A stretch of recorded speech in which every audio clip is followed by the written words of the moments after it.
Good morning, students.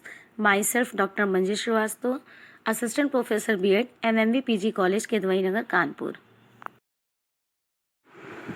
आज का topic है हमारा परामर्श के प्रकार, types of counselling. Types of counselling इस प्रकार से परामर्श की प्रक्रिया का प्रारंभ मानव के सामाजिककरण के साथ प्रारंभ होना माना जाता है।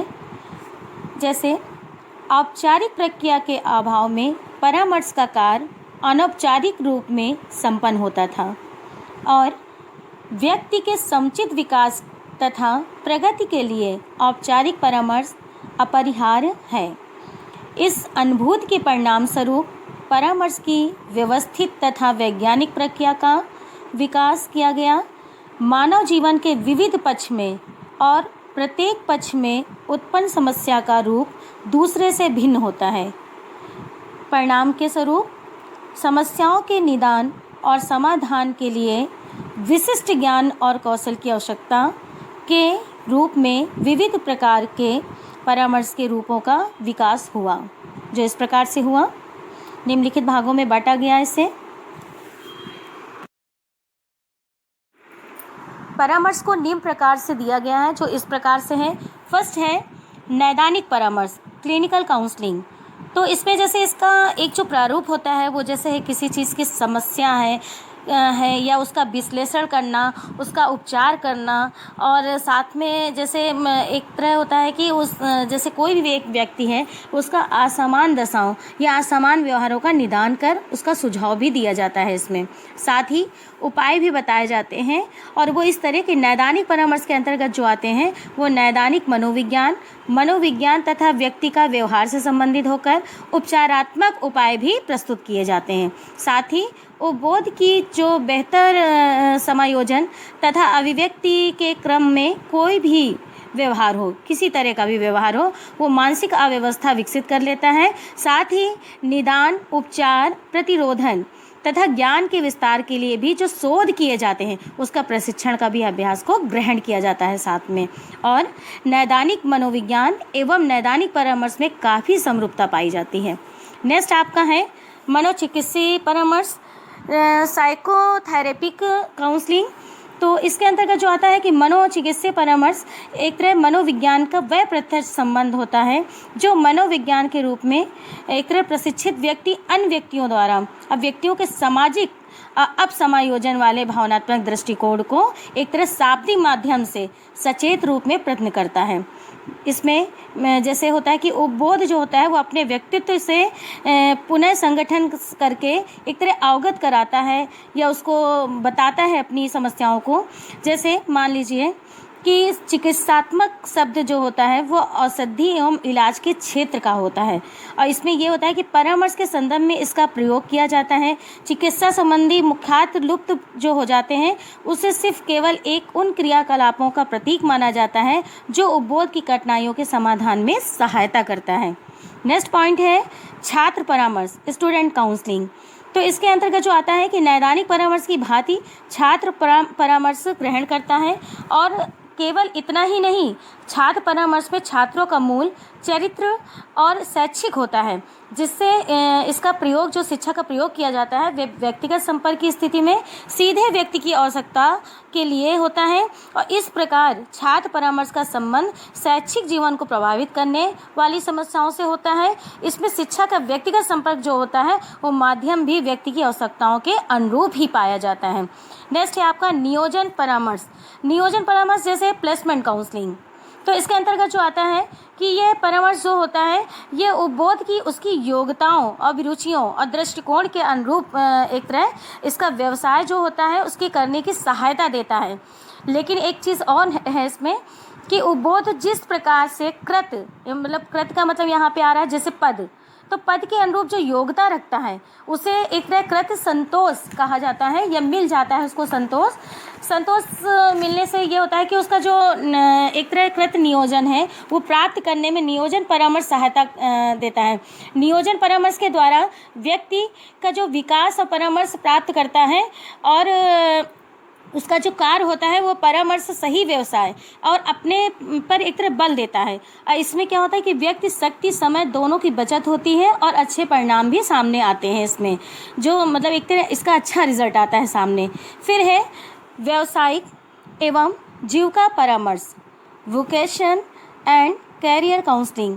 तो इसमें एक चीज़ ये भी है कि जो व्यक्ति के द्वारा किसी व्यवसाय का जो उसके वर्ण जो उसकी तैयारी की जाती है, समस्याओं का जो एक मेन केंद्रित होता है, उसे दूसरे शब्दों में अगर कहा जाए तो व्यावसायिक परामर्श व्यक्ति उन समस्याओं को अपना केंद्र बनाता है, मतलब कि उसको अपना एक जगह बना लेता है या एक केंद्र बना लेता है जिसकी किसी भी व्यवसाय या जीविका चुनाव और उसके लिए तैयारी करते समय उसके सम्मुख आती है, उसके सामने दिखने लगती है। नेक्स्ट है निर्देशात्मक परामर्श। इसमें जैसे डायरेक्टिव काउंसलिंग जो है ये कि निर्देशात्मक उद्बोधन में परामर्शदाता का महत्व अधिक होता है। अब वह उपबोध की समस्याओं के समाधान के लिए उपाय बताता है एवं निर्देश भी देता है और इस प्रकार के परामर्श में परामर्शदाता समस्या पर अधिक ध्यान देता है। जैसे कि मान लीजिए कि निर्देशात्मक परामर्श में परामर्शदाता उपबोध की समस्या के समाधान में विशेष दिलचस्पी रखता है और वो ये सोचता है कि उसकी जो भी समस्या है और उपबोध की उसकी प्रविधियों को, उसके उपकरणों के एक तरह उसका माध्यम एक बना के उसके आंकड़ों को एक तरह संग्रहित कर लेता है और उसकी विश्लेषण, जितना भी उसका विश्लेषण निकाला जाता है, उस छात्र की समस्याओं को खोजता है कि आखिर उसकी क्या समस्या है। उसके बाद उसका निदान करता है और उसकी समस्या का समाधान भी साथ में करता है। ये निर्देशात्मक परामर्श का प्रदान करता है। और इसमें यह भी है कि निर्देशात्मक जो परामर्श है वो इस प्रकार भी है कि इसमें जैसे कि मान लीजिए कि परीक्षण अंक आलेख, व्यक्ति इतिहास और विविध प्रतिवेदन की इसमें महत्वपूर्ण भूमिका होती है। साथ ही उद्देश्यपूर्ण प्रश्नों की सहायता से उपबोध परामर्शदाता के चिंतन को जागृत करता है और इसमें समस्या तथा उसके समाधान को भी अधिक महत्व दिया जाता है। ये थे आपके एक तरह परामर्श के प्रकार जो इस तरह से थे। निर्देशात्मक परामर्श के गुण, merits of directive counselling. First इसमें यह है कि यह विधि व्यक्ति के बौद्धिक पक्ष पर अधिक बल देती है, क्योंकि ये जो व्यक्ति के ऊपर इसमें बौद्धिक विकास पर जोर देती है। नेक्स्ट है इसमें कम समय में अनेक क्रियाएं संपन्न हो सकती हैं। अगर मान लीजिए कि परामर्शदाता के पास समय कम है तो वो ज़्यादा से ज़्यादा कार्य कर सकता है इसमें। नेक्स्ट है कि इस प्रक्रिया में उपबोध की सहायता की भूमिका महत्वपूर्ण होती है। जो काउंसलिंग कराने आता है और मतलब तो इसमें क्या होता है कि इसकी भूमिका मेन हो जाती है। और नेक्स्ट इसमें है कि सहायता के लिए आने पर उपबोध को आवश्यकता सहायता प्रदान की जाती है। नेक्स्ट है इस परामर्श में उपबोध की अपेक्षा उसकी समस्या पर अधिक ध्यान दिया जाता है या अधिक बल दिया जाता है उसमें उसकी जो समस्याएं हैं।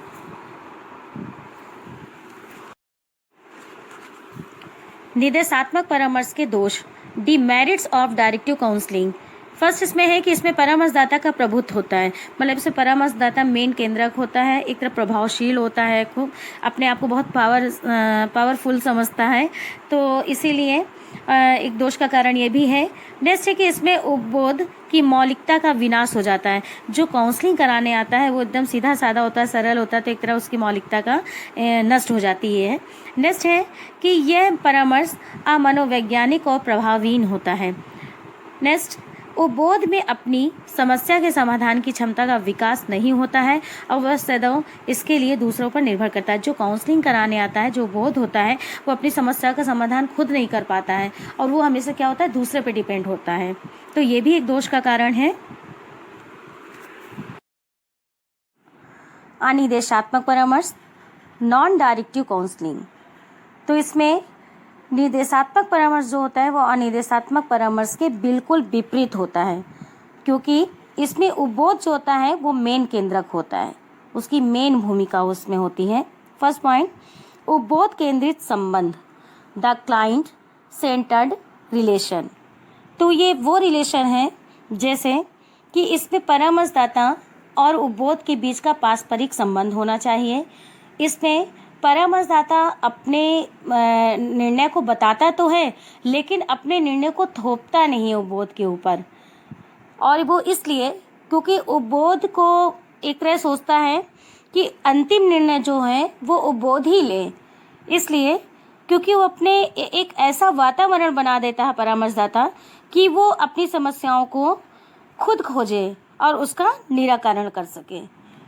नेक्स्ट है भावना तथा आवेग का महत्व, emphasis on feelings and emotions.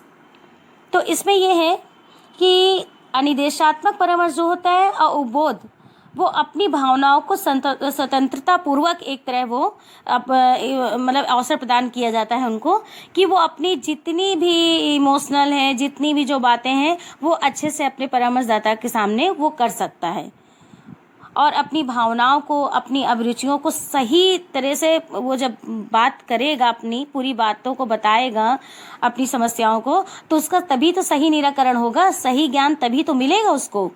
अगर वो इमोशनल को अपने छुपाएगा तो कैसे वो बता पाएगा परामर्शदाता।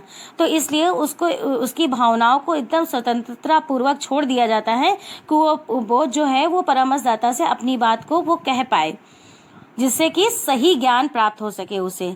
और सही एक तरह वास्तविक भी यही है कि सही ढंग से उसके हल की सुविधा हो सके, हल प्राप्त हो सके उसे, और उसके महत्व भावों को भी अभिव्यक्ति किया जाता है साथ में, कि बौद्धिक प्रक्रिया का भी गौण माना जाता है इसमें, कि बौद्धिक प्रक्रिया भी इसमें हो, उसका विकास हो एक तरह। नेक्स्ट है उचित वातावरण, परमिसिव एटमॉस्फेयर।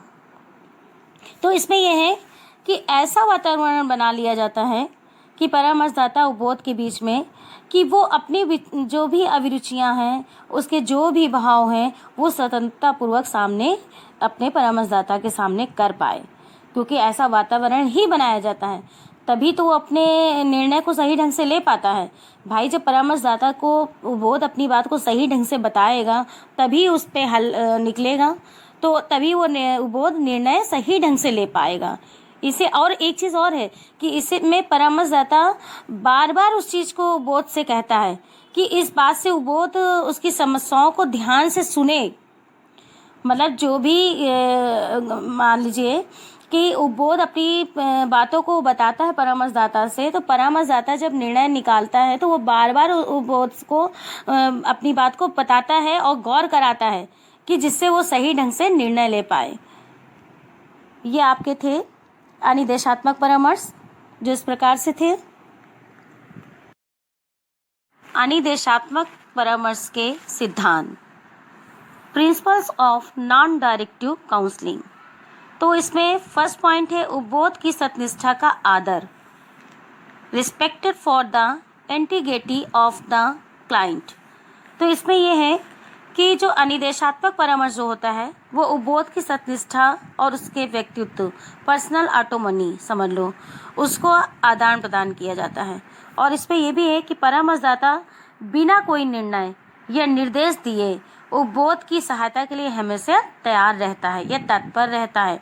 फिर एक ये भी है कि जो अंतिम निर्णय होता है वो उपबोध को ही लेना पड़ता है, क्योंकि उपबोध की समायोजन एवं अनुकूलन क्षमता को स्वीकार करता है और साथ ही अपनी क्षमता का विश्वास और उसको आधारभूत सिद्धांत के रूप में स्वीकार भी करता है। नेक्स्ट पॉइंट, उपबोध के समग्र व्यक्तित्व का ध्यान, concern with the total personality of the client. तो इसमें यह है कि उपबोध के जो समग्र व्यक्तित्व है उसमें अपना एक दृष्टिकोण बना लेता है। जो उपबोध बोलता है उससे परामर्शदाता अपने मन में एक दृष्टिकोण उसका बना लेता है कि एक ये छवि सा बना लेता है कि इसलिए इस प्रकार जो काम होता है वो परामर्श का लक्ष्य किसी उपस्थिति एवं समस्या को लेकर नहीं होता कि समस्या का समाधान हो गया। एक तरह ये भी है कि व्यक्ति की समायोजन एवं अनुकूलन क्षमता का विकास होता है इसमें। नेक्स्ट पॉइंट है उपबोध के विचारों की भिन्नता के प्रति सहिष्णुता एवं स्वीकृति का सिद्धांत। तो इसके अंतर्गत जो आता है कि इसमें अनिदेशात्मक परामर्श जो होता है वो एक तरह ये होता है कि बिल्कुल स्वाभाविक रूप से होता है कि उपबोध जो होता है कि वो परामर्शदाता के विचारों से बिल्कुल भिन्न विचार रखता है और साथ ही वैचारिक विभिन्नता के प्रति सहिष्णु होकर होना अनिदेशात्मक परामर्श का प्रमुख महत्वपूर्ण सिद्धांत होता है। जैसे परामर्शदाता इसमें बार बार अपनी बात को रटता है और उपबोध को यह विश्वास भी दिलाता है और एक तरह पूरा विश्वास दिला के उसको उसके मन में एक तरह उत्पन्न भी कर देता है कि वो निर्णय लेने के लिए बिल्कुल तैयार हो जाता है और साथ ही उसकी बात को ध्यान से सुनता भी है। तभी तो उसके समस्या का हल निकलता है, समस्या का समाधान होता है।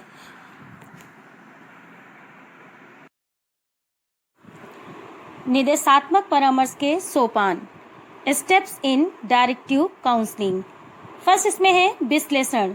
विश्लेषण में यह होता है कि सबसे पहले जो निर्देशात्मक होता है परामर्श, वो सब जो छात्र उसके पास सहायता लेने आता है तो उसको अच्छे से पहचाने, उसका कार्य समझे और परामर्शदाता जो होता है वो व्यक्तिगत संपर्क द्वारा उसके उपबोध से जितनी संबंधित तथ्य हैं, उसके अभिलेख हैं, उसको इकट्ठा करें, उसको संग्रहित करें। और उसके बाद कभी कभी ये भी होता है कि शिक्षक भी छात्र की पहचान में सहायता कर सकते हैं और छात्र से संबंधित समस्त तथ्य एकत्रित करके उनके विश्लेषण द्वारा एक तरह उनका निराकरण करना चाहिए। नेक्स्ट है संश्लेषण। छात्र से संबंधित तथ्यों को संक्षिप्त में उनको संगठित करके उपबोध की क्षमताओं को समायोजन या को-समायोजन का आकलन करना कि छात्र से संबंधित जो भी तथ्य हैं वो सही है या गलत है, उनके आकलन को इकट्ठा किया जाता है। नेक्स्ट है निदान। निर्देशात्मक परामर्श जो है वो उपबोध की समस्या के कारणों का निदान करना है, एक तरह समस्या का समाधान करना होता है। नेक्स्ट है फलानुमान। इस सोपान में ये परामर्शदाता यह अनुमान लगाने लगता है या प्रयास करता है कि समस्या इसी प्रकार बढ़ने पर उसका क्या परिणाम हो सकता है। मान लीजिए समस्या किसी प्रकार की उसके सामने आ रही है तो उसको कैसे निदान करें, उसका कैसे निराकरण करें। तो ये थे सोपान निर्देशात्मक के। संग्रही परामर्श, इलेक्टिव काउंसलिंग। संग्रही परामर्श में निर्देशात्मक अनिर्देशात्मक दोनों ही प्रारूपों को अच्छी बातों से सम्मिलित किया जाता है इसमें, और साथ ही संग्रही परामर्श की प्रकृति के अनुरूप इसमें आवश्यकता अनुसार उपबोध के हित में भावनात्मक अभिव्यक्ति को नियंत्रित भी किया जाता है। साथ ही यह भी देखा जाता है कि इसका प्रारूप उपबोध की अनावश्यक रूप से अधिक महत्व देना उचित नहीं समझा जाता है इसमें। एक ये भी है कि अनुरूप परामर्शदाता और उपबोध के संबंधों में कुछ अधिकतम दूरी या समझ लीजिए कि कुछ दूरी बना के रखा जाता है उसे, और संग्रही परामर्श के अतिवादी विचारधाराओं से हटाकर परामर्श का एक संतुलित प्रारूप विकसित करने का एक सराहनीय प्रयास भी है। साथ में संग्रही परामर्श के सोपान, स्टेप्स इन इलेक्टिव काउंसलिंग। तो इसमें यह है कि निर्णय लेने का कार्य उपबोध का होता है। सबसे पहले जो निर्णय लेता है वो उपबोध होता है, जो काउंसलिंग कराने आता है वही निर्णय ले सकता है अपने समस्याओं के ऊपर। नेक्स्ट है कि परामर्शदाता और उपबोध दोनों मिलकर समस्या समाधान पर विचार करते हैं। इसमें कोई एक नहीं विचार करता समस्या का, परामर्शदाता और उपबोध दोनों ही मिलकर समस्या का समाधान करते हैं इसमें। नेक्स्ट है द्वितीय सोपान में उपबोध की आवश्यकता के अनुरूप प्रविधियों का चयन करके उनका उपयोग किया जाता है। जो भी काउंसलिंग कराने आता है उसकी जो भी समस्या है उसकी विधियों का चयन किया जाता है, तभी उसके ऊपर प्रयोग किया जाता है। फिर है कि उपबोध को परामर्श देने की जो तैयारी की जाती है उसकी प्रभावशीलता का मूल्यांकन किया जाता है और यह देखा जाता है कि तैयारी कोई कमी तो नहीं है। मतलब जो भी परामर्शदाता जो काउंसलिंग कराने आता है उसकी प्रभावशीलता को देखा जाता है, उसका मूल्यांकन किया जाता है कि उसमें कोई कमी तो नहीं रह गई, अगर कमी है तो उसको दूर की जाती है। नेक्स्ट है कि सर्वप्रथम परामर्शदाता उपबोध की आवश्यकता जानने का प्रयास करता है और आवश्यकता ज्ञात कर वह अपने उपबोध के व्यक्तित्व के गुणों की पहचान भी करता है। साथ में संग्रही परामर्श की विशेषताएं, characteristics of elective counselling. First में है कि इस परामर्श में लचीलापन होता है। ये बहुत ही मतलब एक तरह सिंपल सरल होता है ये। नेक्स्ट है कि परामर्शदाता और उपबोध दोनों ही अभिव्यक्ति की स्वतंत्रता होती है। इसमें जो काउंसलिंग कराने आता है या जो लेता है काउंसलिंग करता है वो दोनों ही स्वतंत्र होते हैं। नेक्स्ट उपबोध को सुविधा देने की दृष्टि से प्रविधियों तथा विधियों में परिवर्तन किया जाता है। अगर मान लीजिए कि जो उपबोध को जो भी सुविधा है उसके लिए सारी चीज़ों की व्यवस्था की जाती है, उसकी विधियों को परिवर्तन भी किया जा सकता है उसके लिए। नेक्स्ट है कि उपबोध को अनावश्यक रूप से अधिक महत्व नहीं दिया जाता है और न परामर्शदाता होने का प्रयास करता है, कि मतलब उसको इतनी छूट नहीं दी जाती है कि वो मतलब परामर्शदाता पे हावी हो जाए। एक तरह उसको मतलब एक मतलब दूरी बना के रखना पड़ता है। तो जैसे मान लीजिए कि एक अनावश्यक रूप से अधिक महत्व नहीं दिया जाता कि ज़बरदस्ती उसको महत्व दिया जाए तो एक परामर्शदाता के ऊपर हावी हो सके। ये थे आपके संग्रही परामर्श की विशेषताएं।